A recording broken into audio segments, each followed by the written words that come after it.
माँ तू सबसे प्यारी है, माँ तू जग में न्यारी है। माँ तू सबसे प्यारी है, माँ तू जग में न्यारी है। अपने आंचल में रखना, अपने आंचल में रखना। हमें वरदानों से भरना। माँ तू सबसे प्यारी है, माँ तू जग में न्यारी है।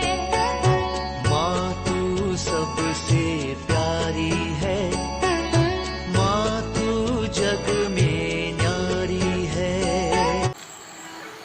पिता, पुत्र और पवित्र आत्मा के नाम पर आमीन। आप सबों को जय यीशु। हम लोग बाइबल कोर्स में आज सुलेमान का जो कोर्ट हिस्ट्री, सुलेमान का किस प्रकार वो राजा बना और उन्होंने किस प्रकार अपने देश को सुरक्षित रखने के लिए कार्य किया, यह सब बातें आज हम लोग सुनेंगे। हम लोग बीती क्लास में सामुएल का ग्रंथ दूसरा सामुएल अध्याय 24 तक हम लोगों ने पढ़ चुका था। वहाँ पर हम लोगों ने देखा दाऊद के द्वारा जो गलती करना और जो जनसंख्या लिया, इसके बाद जनगणना करने के कारण जो महामारी इस्राएल में आना, हजारों लोगों का मृत्यु और साथ ही साथ यरूशलेम में ओर्नान का खलिहान खरीद करके वहाँ बलिवेदी बनाना और उसी जगह पर बाद में सुलेमान ने मंदिर बनाया, ये सब बातें हम लोगों ने बीती क्लास में सीखा था। आज राजाओं का पहला ग्रंथ अध्याय 1 से सुनेंगे। दाऊद बूढ़ा हो गया। दाऊद के विषय में लिखा है उसे वो बूढ़ा हो गया, इसलिए उनके सेवकों ने उससे कहा अपने स्वामी और राजा के लिए एक ऐसी कन्या ढूंढी जाए जो राजा की सेवा शुश्रूषा करे। यदि वह उनकी गोद में सोएगी तो हमारे राजा गरमाएगी। इसलिए इस्राएल के सब प्रांतों में से ऐसे एक सुंदर कन्या को खोज की गई। वो शूनेम की अबीशग मिली। इसका मतलब अबीशग नाम के एक युवती को बुढ़ापे में उनकी सेवा करने के लिए उनको दिया गया। वो बहुत सुंदर थी, ये सब उसमें लिखा हुआ है। इसके बाद हम लोग देखते हैं जब राजा इस प्रकार बूढ़ा हो गया, कुछ कार्य काम करने के लायक नहीं है, तब दाऊद का एक बेटा अभी बचा हुआ है, आदोनिया। हम लोगों ने देखा राजा के 2 बेटे लोग अब्सलोम और अम्नोन का मृत्यु हो चुका है। अब अगला जो बड़ा वाला है आदोनिया है और सुलेमान बाकी है। तो आदोनिया ने सोचा कि मैं राजा बनूंगा, तो उसके लिए क्या किया, वो एक षड्यंत्र रचा। उसने राज्य के सेनापति को जो जवाब था और एक पुरोहित है एब्यातर,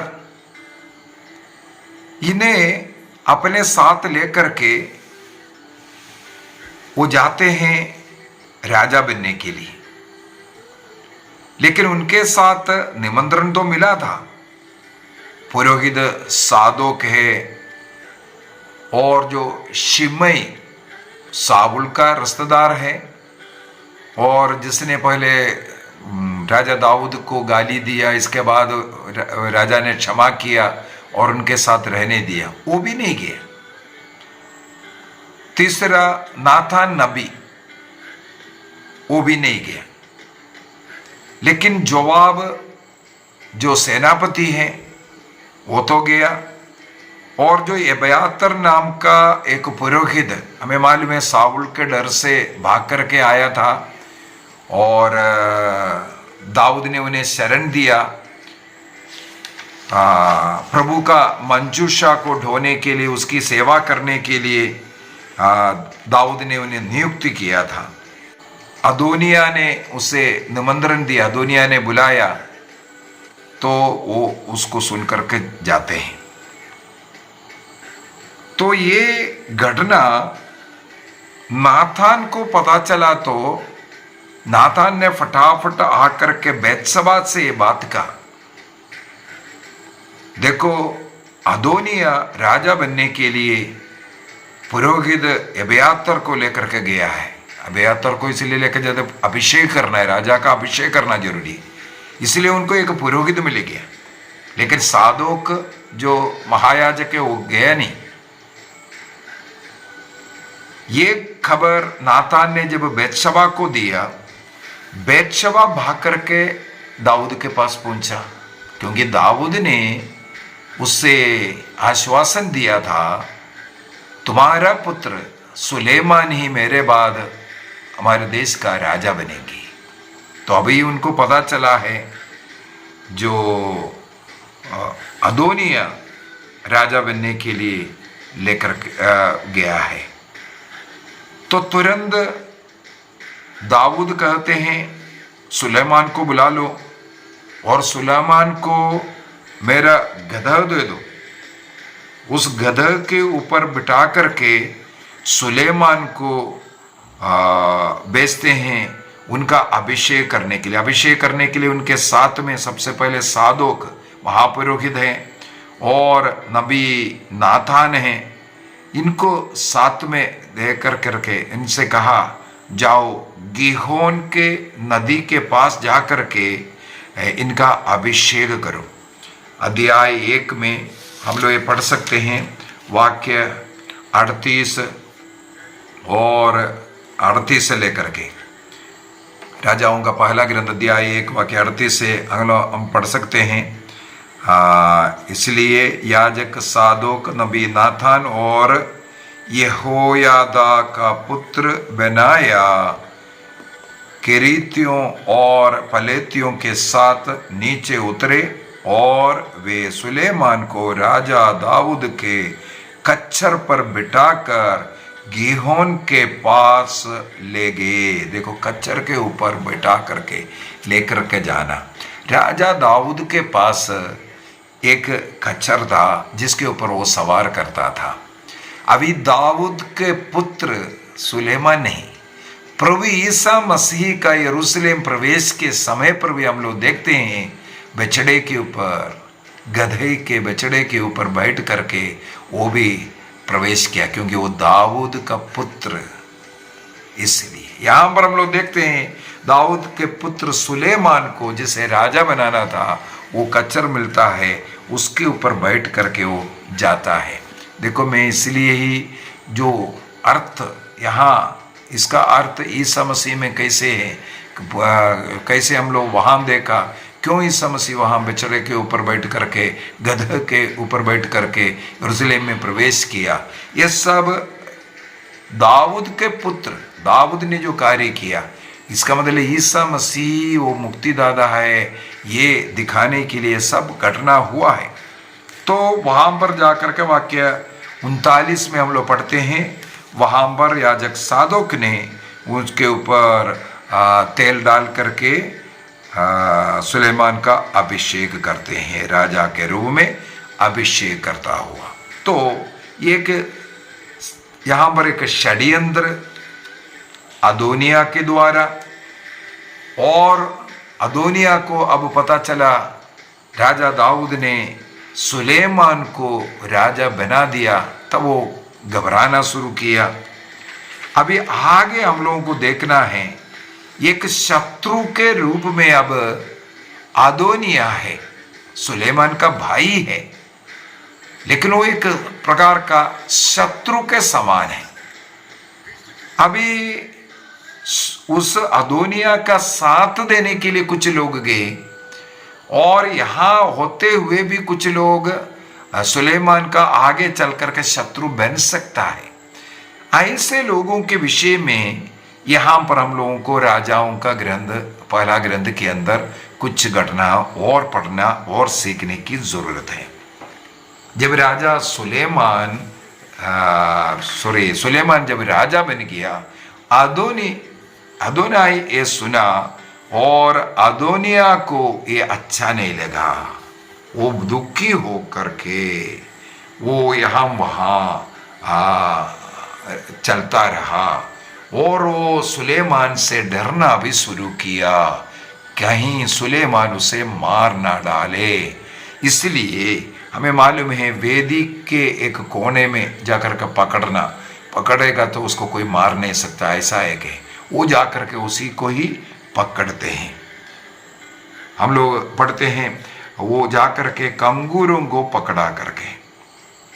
ये सुलेमान को पता चला और सुलेमान उसको बुलाते हैं, तुम्हें डरने की जरूरत नहीं है, ऐसा ऐसा बोल करके उसको बचाता है, उसको समझाते हैं। अध्याय 1 का वाक्य 49 से हम लोग ये घटना पढ़ सकता है। अदोनिया भी सुलेमान से डरता था, इसलिए उसने उड़ करके जाकर वेदी के कंगूरों को पकड़ लिया, ताकि उसमें पकड़ेगा तो उसको कोई मार नहीं सकता।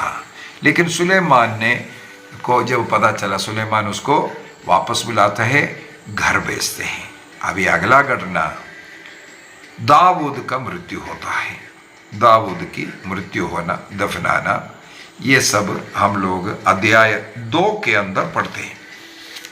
मरने के पहले सुलेमान को किस प्रकार दाऊद ईश्वर का विश्वस्त बन करके जीवन जिया, उसी प्रकार प्रभु के मार्ग पर चलने का ये सब उनको बता करके दे रहा है। वो अध्याय 2 वाक्य 1 से अगर हम पढ़ेंगे, वही उपदेश राजा दाऊद मृत्यु के पहले सुलेमान को देते हैं।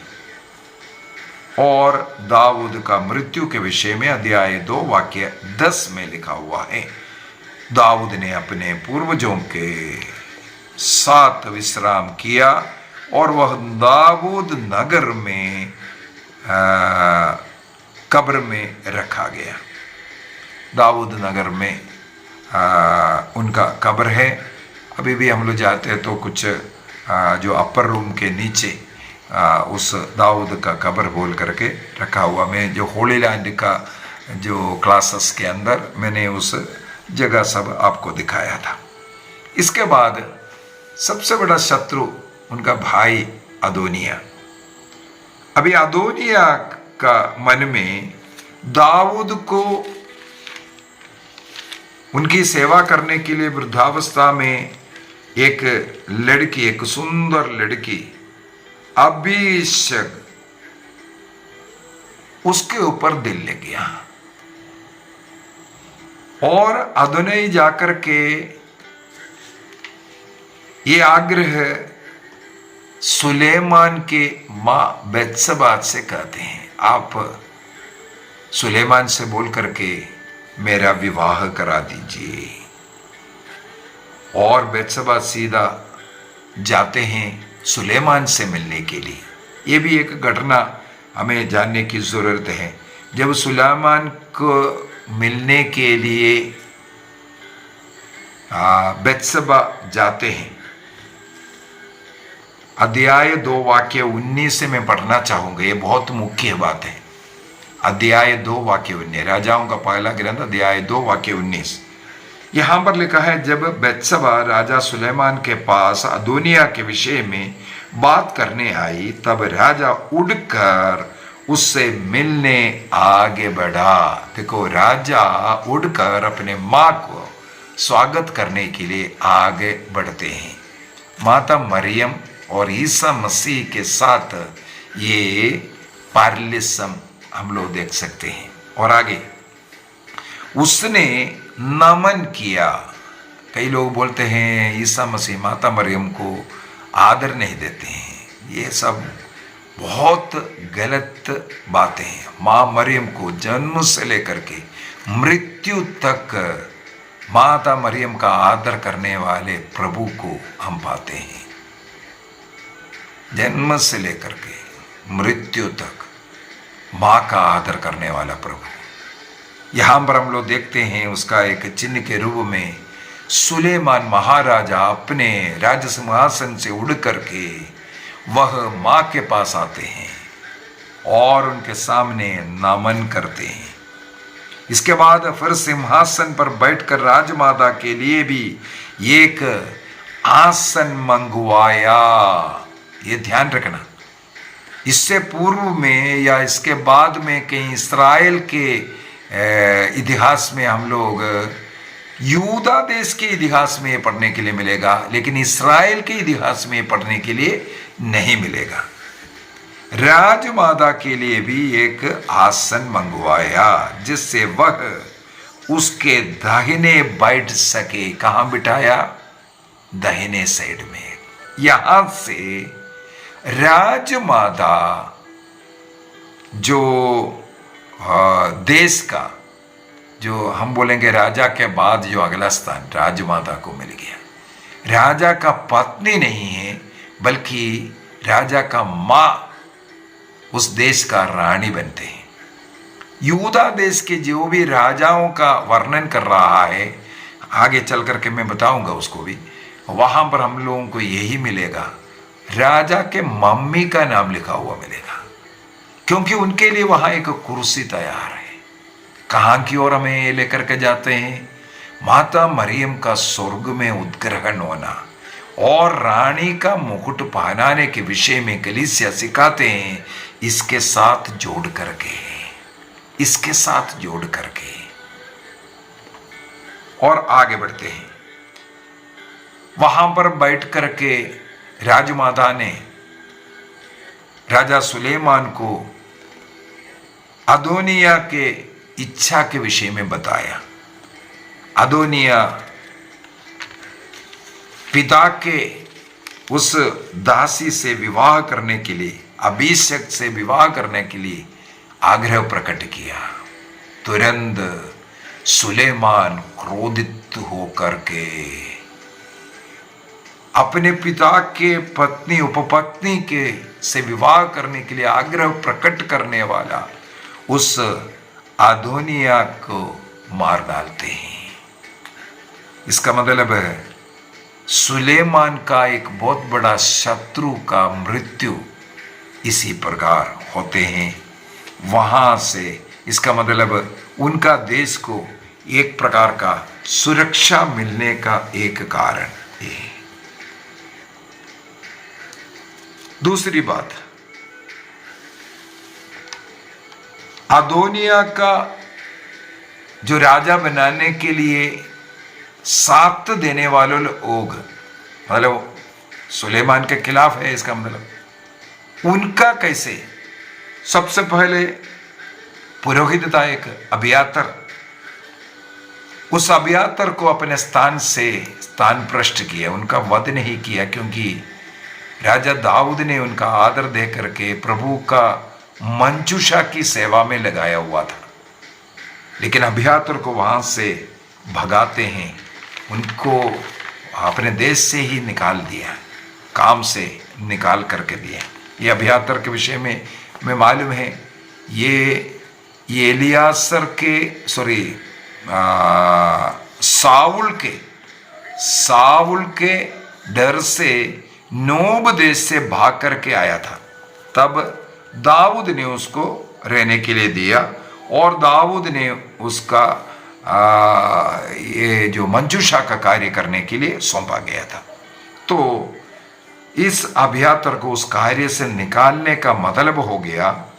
इसके बाद एली के गोत्र से कोई पुरोहित नहीं, ये अभियातर लास्ट व्यक्ति था जो पुरोहिताई कार्य करने के लिए ईश्वर ने एलियासर का, हम लोग सामुएल का ग्रंथ अध्याय 3 अध्याय 4 में इस एलियासर के विषय में पढ़ा था। एलियासर पुरोहित, और सामुएल का चुनाव करते हुए उस समय पर बोला था इनको अपरिवर्तनीय दंड देने के, यहाँ पर अबियातर को पुरोहिताई से निकालते ही एली के जो वंशजों में जो लोग था पुरोहिताई यहाँ पर खत्म करते हैं।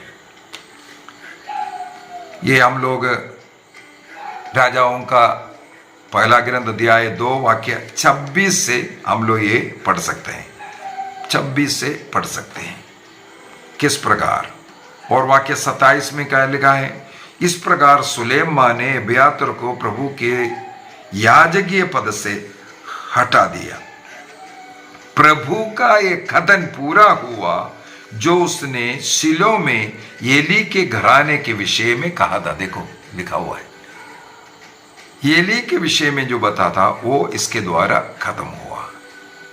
और सुलेमान के खिलाफ जाने वाला अगला व्यक्ति भी खत्म।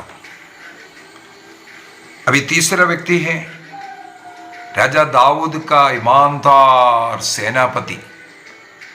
उस सेनापति जोआब भी अदोनाई के साथ गया था उसको राजा बनाने के लिए। अभी सुलेमान ने उसका भी वध करते हैं। वाक्य 28 में हम लोग पढ़ सकते हैं। वाक्य 28 में अदोनाई जो जोआब है, जोआब को हत्या करता हुआ। वाक्य 28 से आगे हम लोग पढ़ सकते हैं जोआब का किस प्रकार, क्योंकि एक सेनापति होकर के जोआब ने अदोनाई का साथ दिया, इस कारण उनका हत्या किया। हत्या करने के बाद सेनापति के जगह पर बेनाया को बनाया, बेनाया को।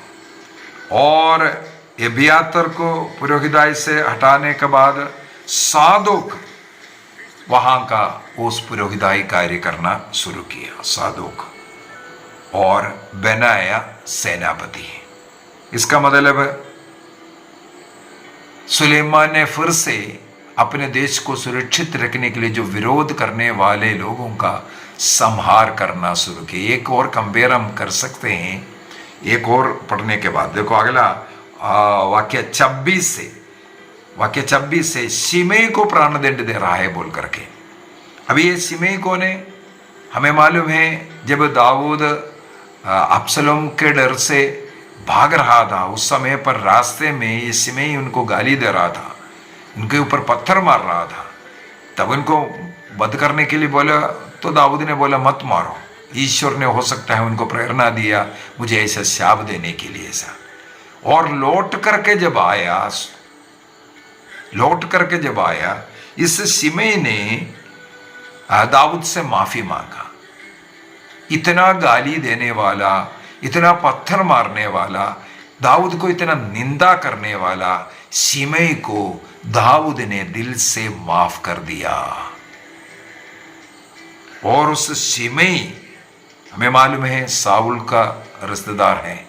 अभी साउल के गोत्र से ये सुलेमान के लिए भी खतरा हो सकता है मालूम है। लेकिन शिमेई को दाऊद ने माफी दिया और उनको ला करके यरूशलेम में रखा। इसी वजह से उनको बुला करके सुलेमान ने कहा, सुलेमान इसलिए भी उसको मारने डाला उस समय पर क्योंकि जो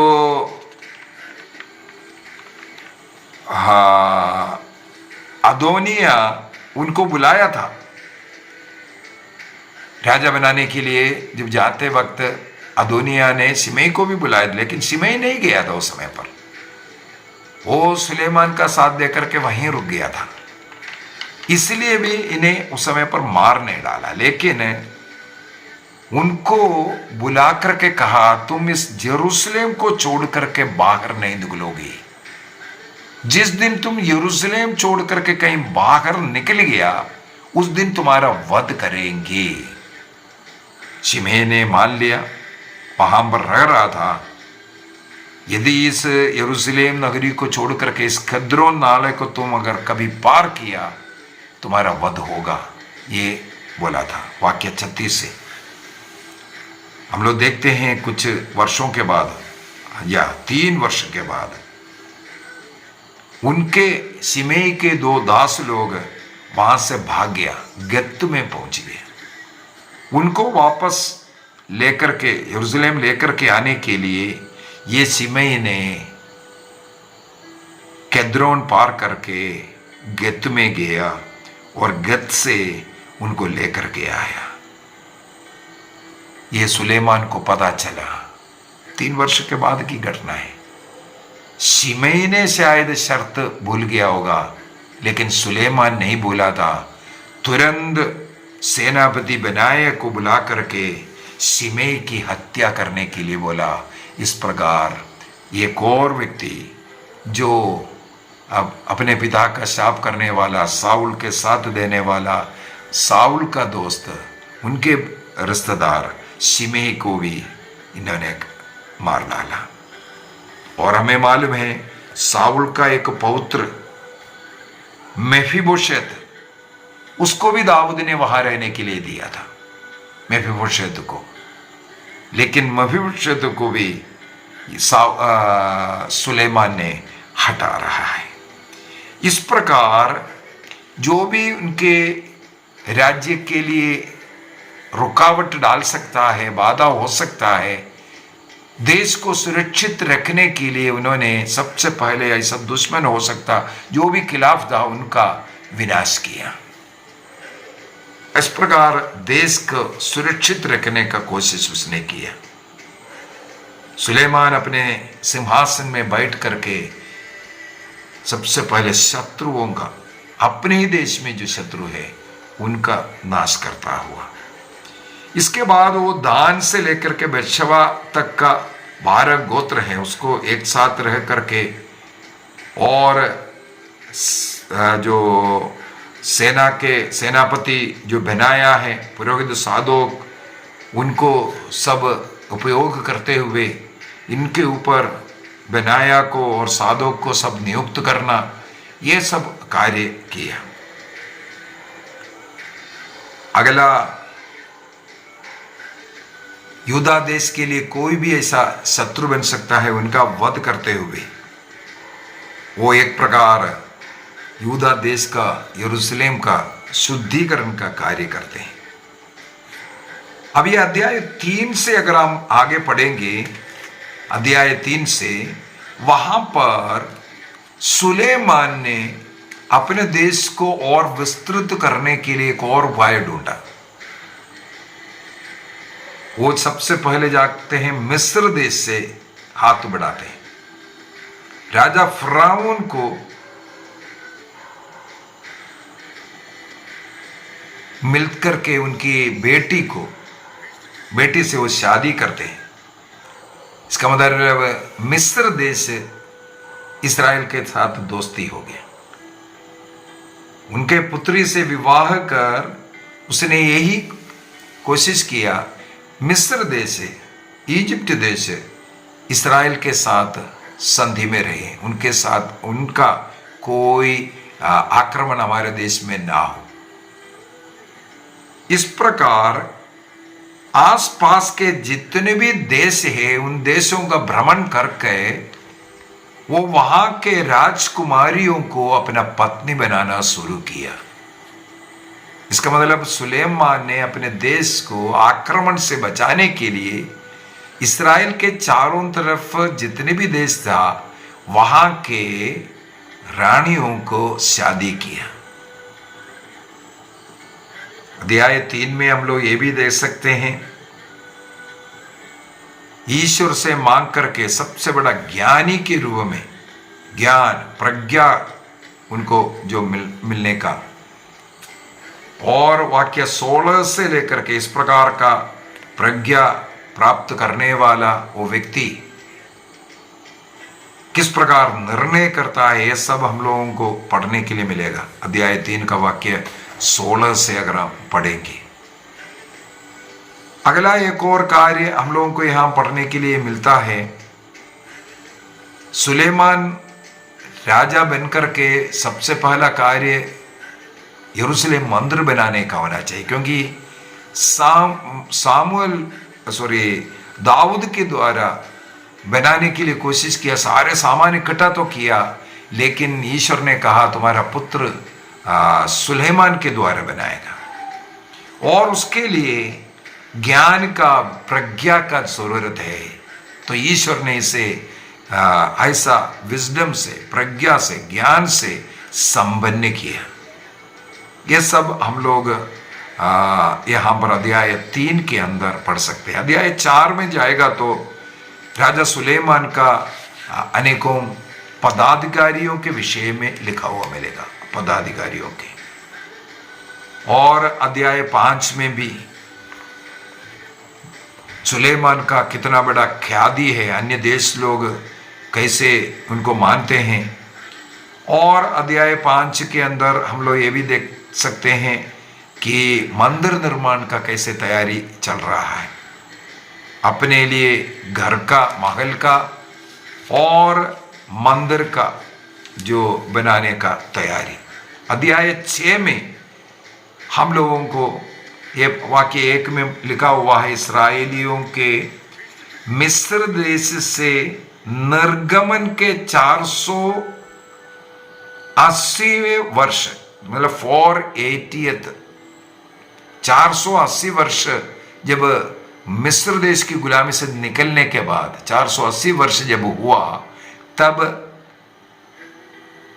सुलेमान ने मंदिर का निर्माण शुरू किया। मंदिर का निर्माण, मंदिर को किस प्रकार ईश्वर ने कहा था उसी के अनुसार, उसी हिसाब किताब से, इसलिए ज्ञान प्रज्ञा से भी इन्हें भरकर रखा था।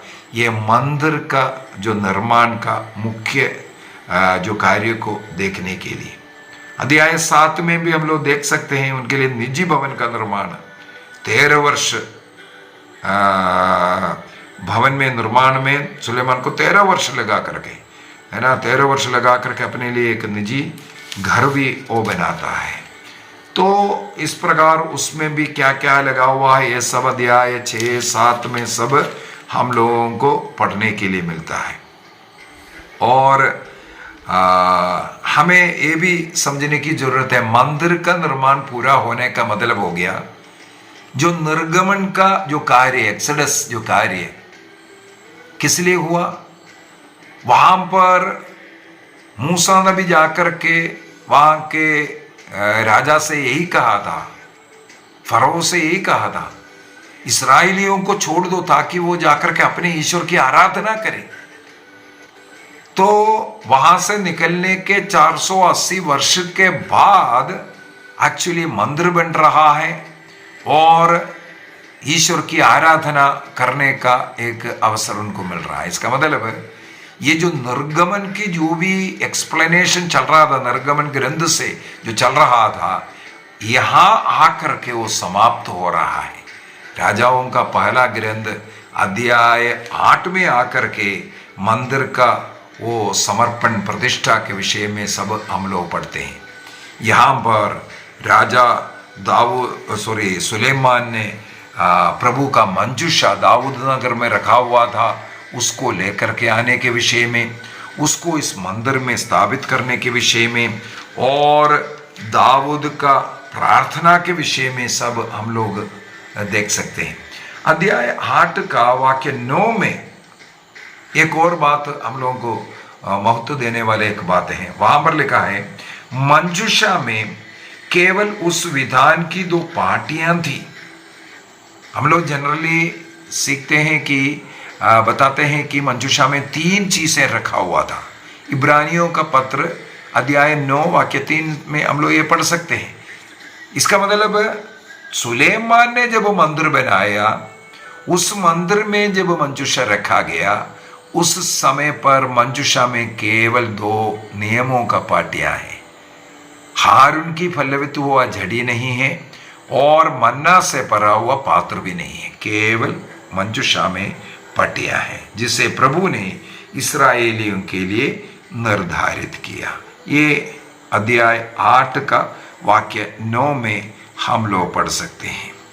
और ईश्वर ने जिस प्रकार वादा किया था, इस प्रकार हम लोग देख सकते हैं वो सब पूरा होता हुआ। और ईश्वर की महिमा मंदिर में उतरने के विषय में। वाक्य अध्याय 8 का वाक्य 10 से, जब याजक मंदिर गर्भ के बाहर निकले तो मंदिर, प्रभु का मंदिर एक बादल से भर गया और याजक मंदिर में अपना सेवा कार्य पूरा करने के में असमर्थ थे।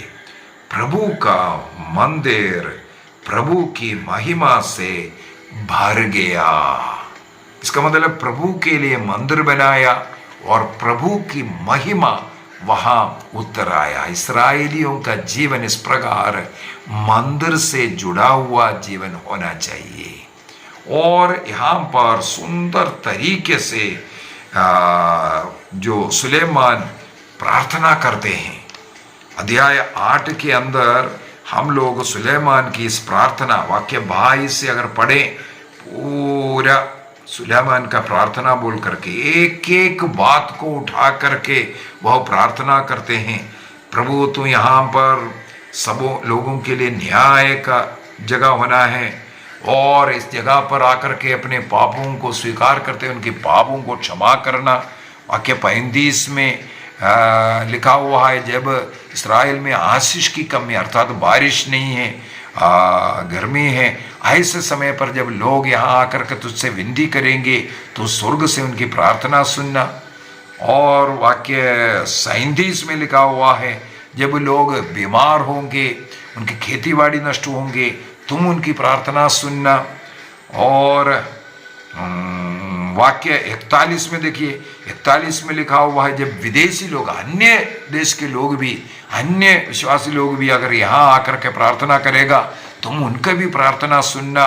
बाप रे कितना भयंकर।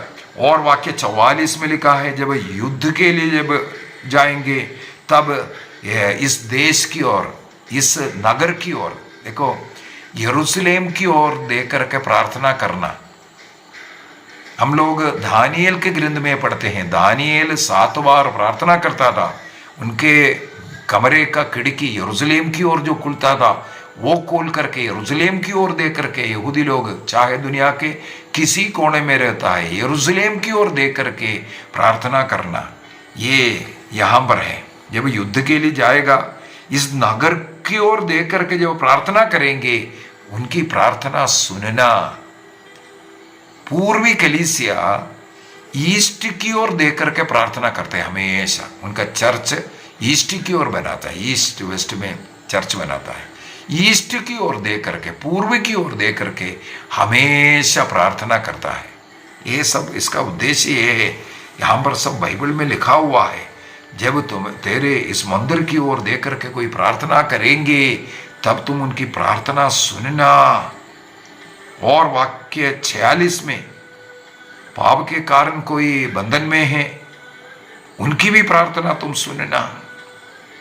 इस प्रकार प्रार्थना करते हैं। और 7 दिन का, वाक्य 62 में लिखा है, 7 दिनों तक पर्व मनाता रहा मंदिर में समर्पण के लिए।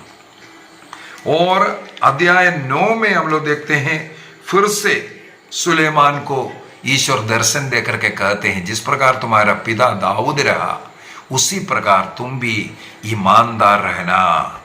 जब तुम मेरे बताए हुए वचनों के अनुसार चलेगा तब तक तुम्हारा देश सुरक्षित रहेगा।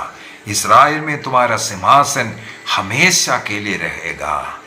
अन्य देवी देवता पूजा ये सब तुम इस अगर करेंगे तो ये मंदिर खंडहर बन जाएगा।